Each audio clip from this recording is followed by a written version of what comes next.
Now we turn to the Middle East, where the U.S. is resuming talks with Iran about nuclear weapons. What could come out of this? Does Congress have a say? To find out, we spoke with Arya, the former special envoy for the Abraham Accords. Arya, thank you so much for joining us. Great to have you back on the show. Thank you so much for having me.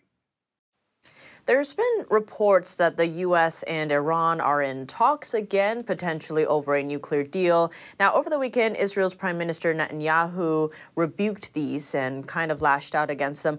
What's kind of the backstory here? Well, the backstory is that the U.S. administration keeps chasing a deal, surrendering more and more leverage without getting anything in return. The latest story is that they're not even going to call it anything, because if it gets called something, it needs to be reviewed by Congress. So in this fairly despicable act, Prime Minister Netanyahu is putting down a red line which says you can't have deals that aren't even named, because then you don't even know what's in them and what's going to be quantified by them. So we're headed towards a slippery slope here. And what's led to these talks starting up again, considering that the U.S. withdrew in 2018? Yeah, well, President Biden made it very clear on day number one that he wanted to re-enter into what's known as the JCPOA, the Iran deal.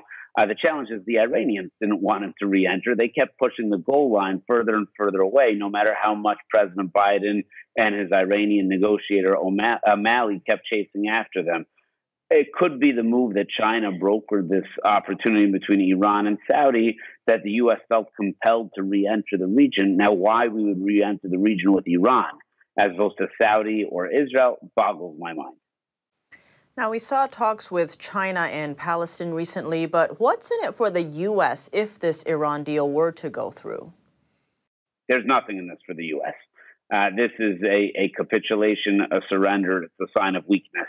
And it will yield more dollars for an Iranian regime that is still the world's largest sponsor for terror. And something that your viewers need to know: money that goes to Iran, that props up the Iran regime, not only helps the Iranian Ayatollahs, but it helps Russia and it helps China directly. There is no win for the United States here. And on that note, expanding out to the region, what would this deal mean for that area?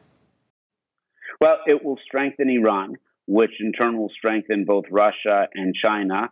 It likely will not do anything to contain Iran's malign activities. It may, and I emphasize may, put a small pause in Iran's reckless pursuit towards the nuclear capabilities. It may slow them down just slightly, but it will enable them to achieve some of their other regional goals in the meantime.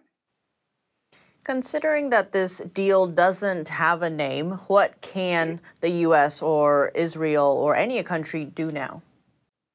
Well, I think Americans need to let their legislators know that this is unacceptable. President Biden knows that this is unacceptable and won't pass any measure in Congress or the Senate, hence he's not naming it. And because he's not naming it, it won't get a congressional review that it would be required under an actual agreement. So people of good conscience and people of good mind are obligated to stand up and say this is an unnecessary capitulation. Prime Minister Netanyahu should not be the only one sounding this alarm.